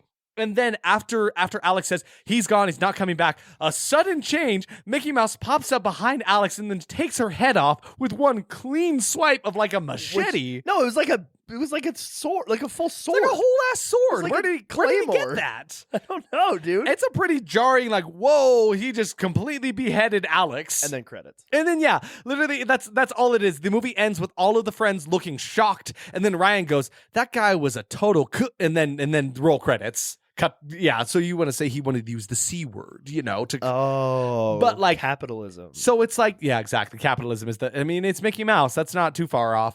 But so yeah, that's how it ends. So like, I guess he just wanted to get one final kill. But wait. There's more. Oh, you're right, because the credits roll at the very, very, very end of the credits. It's not like a mid-credit scene. No. It's at the very end of the credits. We see the jail cell with Rebecca in it. The jail cell opens up, and a silhouette appears in front of her, and he says, come with me, Rebecca. I have so many people I want you to meet. And then Rebecca has this like coy smile. So she was evil the whole time? So we are to assume that's why she was kind of like standoffish with the cops, and why she was kind of like acting like she was a little bit in on it, because I guess she was. Question mark? But again, in what capacity did she help out with any of this? Like, she was it makes you want to assume she was some accomplice, but she couldn't have done anything the whole time. Because even throughout the movie, the cops are like, you ran into that Mickey Mouse character twice and made it out rather unscathed. There's one scene where he like cuts into the back of her ankle, and that's all that happens to her. So like, that just made me mad, if I'm being honest. It just kind of pissed me off. It was so dumb. So that's it, guys. I'm done talking about this movie. Well, we are. Yeah, I'm tired of this movie. Expectations, man. Gosh, yeah. So expectations result. I said it was going to be trying way too hard, right? Somehow they managed to both try too hard and try not enough. Like, I don't know how they did both at the same time, but that's my expectation on that one. What was yours? Nothing to do with Steamboat Willie, and he had a mask and a whistle. That's it. That's all that it had to do with Steamboat Willie. Just a weak attempt at this. I said it was going to be no cool backstory, just a guy in a mask, and they almost convinced me. They almost had me on it with that it was going to be like a decent idea with the film projector Mickey possessing him, but that quickly led to absolutely nothing, and it was just pointless, and I hated it. Absolutely rough dialogue. The dialogue actually killed me. Oh, it was like terrible. It actually murdered me. We didn't even get into how bad the dialogue was. It was terrible. It was just unmentionable. It was terrible. Yeah. Just hard to deliver. Like, it's hard to tell. These actors did a bad job with it, but it's like, is it just bad to begin with? Could a good actor come in and do this? Maybe. I often think about that when I'm watching movies like that. I'm like, could like a critically acclaimed great actor come in and deliver this script in a great way? I don't know. I think that the script has so much to do with it. Yes, absolutely. If the script feels stale, the actor is just gonna have to deal with it. Yeah, but Simon Phillips really thought he was doing great stuff here. Yeah, he sure did. I said it was gonna feel like it was originally just a normal slasher movie that got Mickey Mouse slapped onto it. And honestly, whether or not it was supposed to be just a normal slasher that turned into this Mickey Mouse clickbait, it wasn't even good enough for a regular slasher. They clearly learned absolutely nothing from Blood and Honey. Oh yeah. Who, as we've mentioned before, like we did a review on Blood and Honey too. They really turned things around in that one. It actually cranked out a decent movie. These guys thought it was gonna be just enough to have Mickey Mouse in it. They're like, that's going to sell the movie. That's going to make it good, right? No, dude. Wrong. Absolutely wrong. Off-screen kills. Yeah. So many. Yeah. A surprising few on screen. Really, but though. A shocking amount off screen. Yeah, totally. I mean, that goes into mine. I said no fun kills, maybe no fun. 80% of the screen kills the off-screen kills and on-screen kills were pretty mediocre, if I'm being honest. None of them were great. All of those, I'll accept that one random beheading. Like that was pretty insane. That was wild. But beyond that, it was just like people getting their throat slit, and then one guy got stabbed in the head. That's it. And then the beheading. And that's pretty much all the crazy kills that happened. Those 4 guys got hit with the hockey stick. Oh, right. Yeah, the crazy hockey stick kills. They're so crazy. Make it make sense, please, God, anybody. Surprisingly decent prosthetics. Not really. No. Like the neck cuts just looked like something they bought at Spirit Halloween. Yeah, like it wasn't really off. I've seen worse. I've also seen worse. But that doesn't mean it was very impressive. Yeah. Yeah. And then my final expectation just said it cannot be taken seriously. And no, not even for a moment, not one crumb of seriousness. And that's mostly due to like the tone they set at the very top of the movie. They really ruined the whole thing. They did. Because it was not a horror comedy. No. And if it had been that way, maybe it could have saved itself and not been how we feel about it now, They just right? took themselves too seriously. Absolutely. Horny for no reason character. Yep. And he died immediately. He died immediately. It was pointless. Just a reason to get him off, away from the group. The worst actor in the movie, too. It was so bad. I wanted to go to a strip club. It was your idea. Oh, yeah. I'm the horn dog guy. Meet you in the room. It's terrible. It's awful. So is it time for our surprises on this one? Some surprise. It was worse than expected. It was worse than I was expecting, if I'm being entirely honest. That was my first surprise, and like I don't even know if that's really a surprise. That beheading was wild. I know Derek always talks about how they can be really cliche and a cheap trick to shock audiences. Those always work on me. A beheading is a fun, wacky thing to do in a movie. Just because I think they're a cheap trick doesn't mean I don't enjoy them. But you're right though. You see it all the time. Every single low budget horror movie. Exactly, because it's just like it's a thing that like, well, if this movie's not good enough, that's really gonna shock the moviegoer. Right? Well, and if you think about it, it's actually fairly easy to pull off. You just get a mannequin head with some blood and some hair. How did you feel about the head after it was beheaded? I was wrong hair. I was writing a note when it was on screen, so I didn't actually see what the head looked like after the fact. It was the wrong hair, and like it was a blonde wig on it, to the side and in the dark, so you couldn't even see it. That's terrible. But yeah, so it did not look that great, right?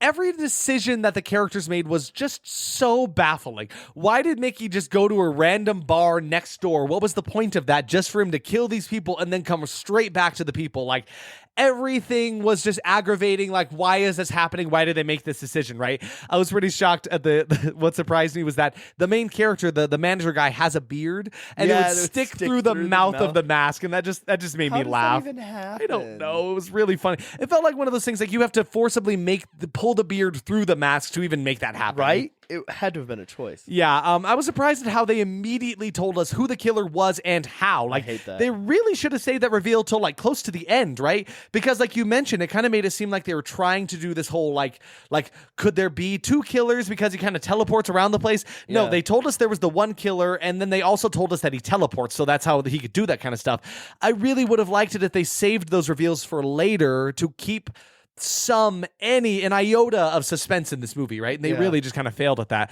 And then honestly, having Rebecca be some dumb accomplice was pointless and dumb, and it just pissed me off. I just hated it. What were your surprises on this one? Most of the same ones. Yeah, honest. But yeah, actually pretty much most of the same ones.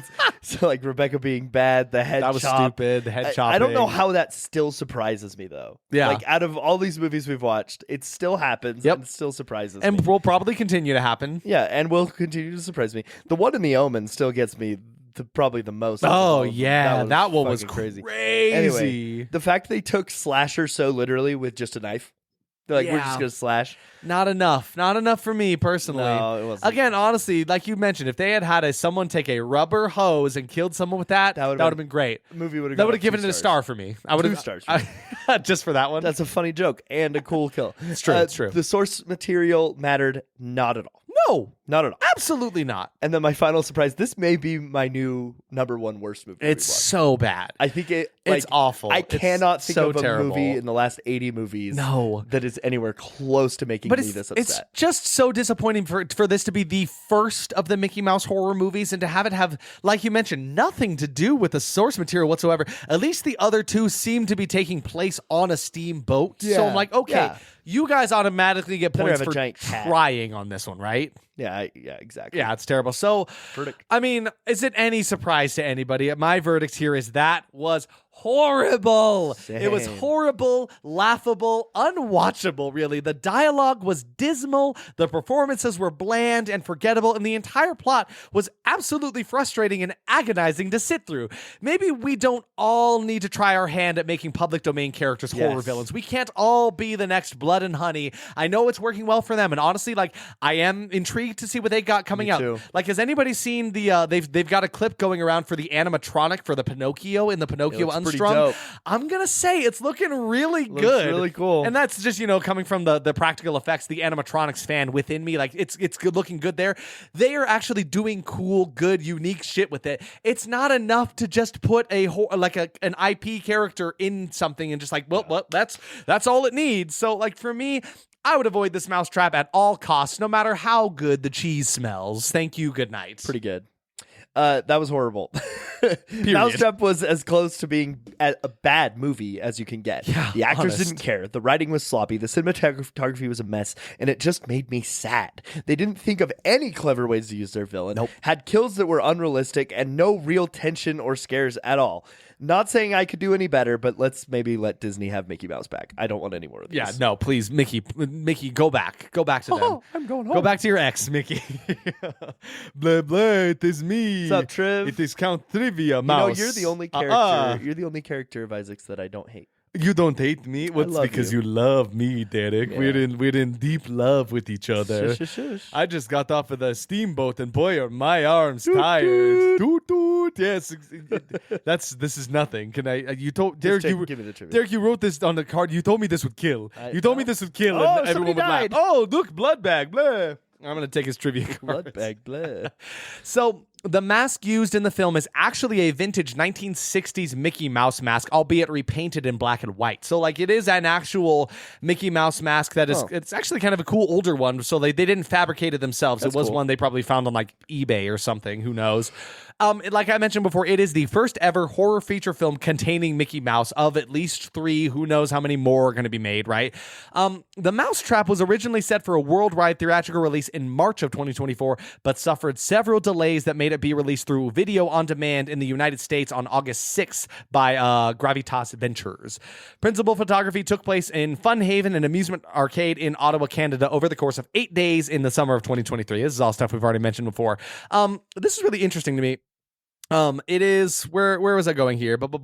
So originally titled as Mickey's Mousetrap. So it did have his name originally inside of it. The film was announced on January 1st of 2024, the same day that is the Steamboat Willie Mickey went into the public domain, right? So due to the Walt Disney Company retaining exclusive rights to the depictions of the character from their own franchise, the film changed its title to just Mousetrap. Okay. So yeah, in another effort to try to not get their asses sued off, they were like, okay, so it's not going to be Mickey's Mousetrap, just Mousetrap. And honestly, probably a smart move, right?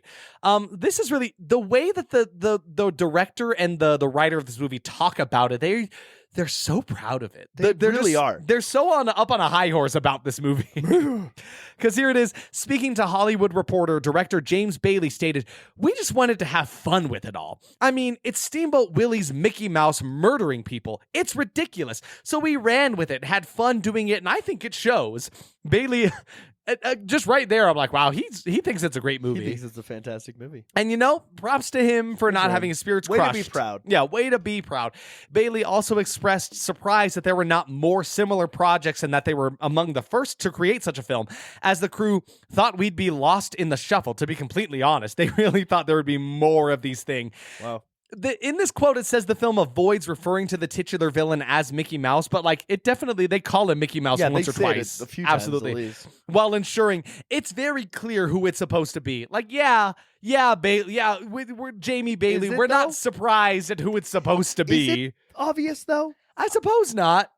I literally could have put any other mask on this guy. No, exactly. Any other mask would not have changed the thing even slightly, not even a little bit. And then lastly, our last trivia here is, according to the film's writer and star, Simon Phillips, about the origin of this film, when I came up with the idea, I was like, the one thing I want to do is play Mickey Mouse. I want to be the guy in the mask, even though we won't see your face except for the first scene. I still know it. I'll still know it was me. I'll still be able to tell my grandkids it was me ruining Mickey Mouse for all future generations. It was me.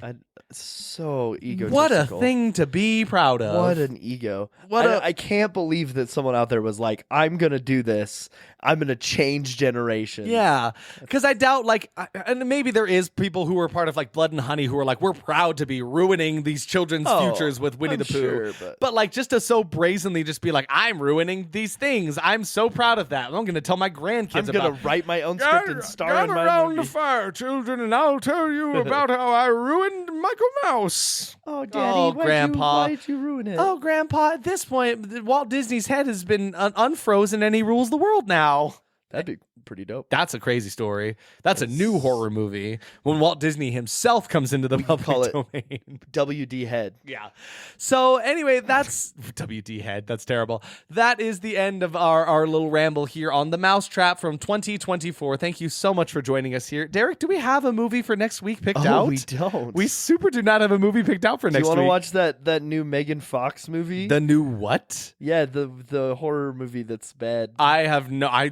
You will be telling me everything about this. What is this? It's got Megan Fox in it. It's Subservience. Jennifer's Body 2. The sequel. No. Megan Fox. Two Jennifer, two bodies. Movie. There's two of her this time.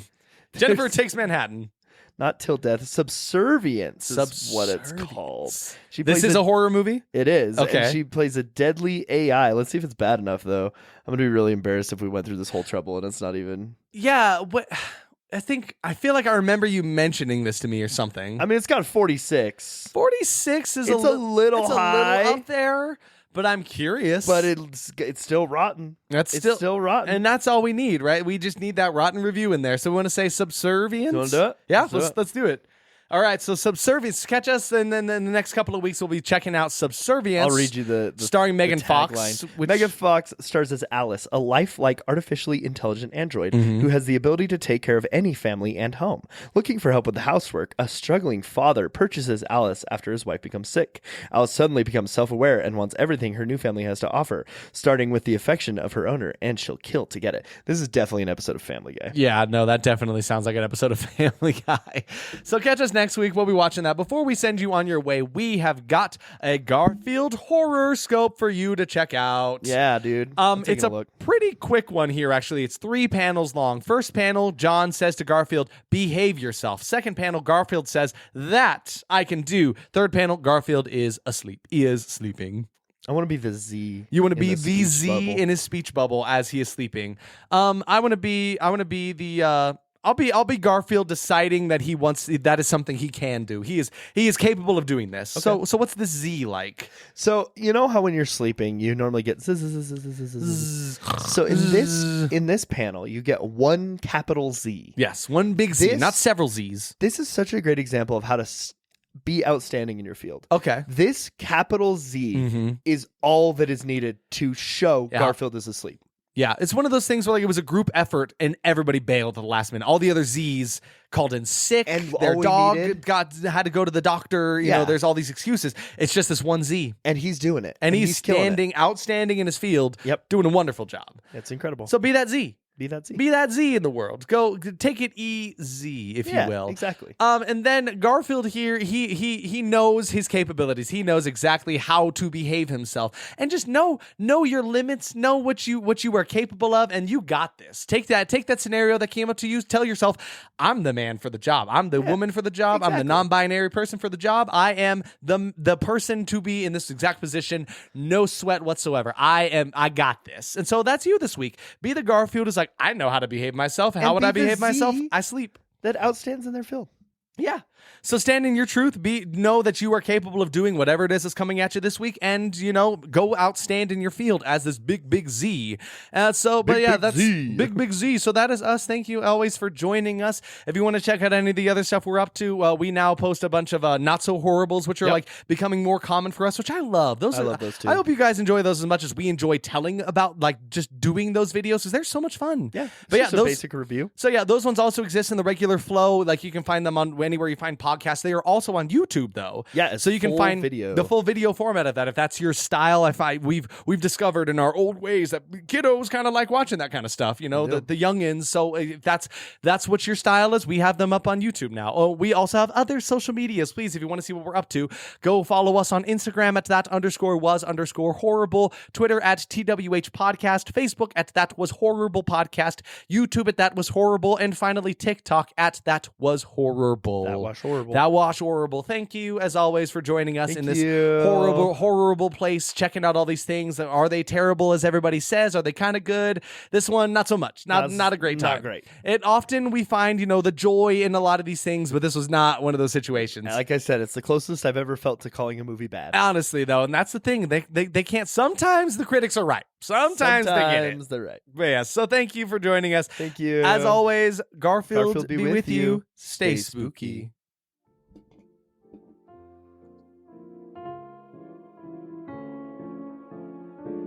Goodbye.